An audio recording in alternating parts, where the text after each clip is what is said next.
రైతు వెంకట్రెడ్డి తన oil palm తోటలో అంతర పంటగా అరటి సాగు చేస్తున్నారు.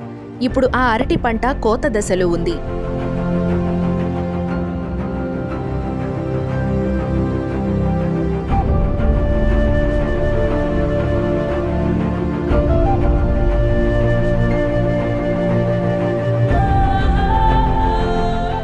రైతు అరటి తోట వల్ల ఆయిల్ పామ్ పంటకి ఎలాంటి నష్టం ఉండదు.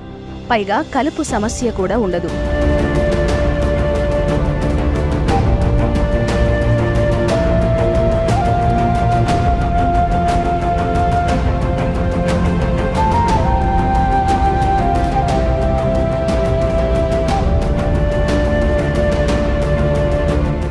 అరటి ఆకులతో పొటాషియం లోపం తగ్గుతుందని రైతు వెంకటరెడ్డి తెలిపారు.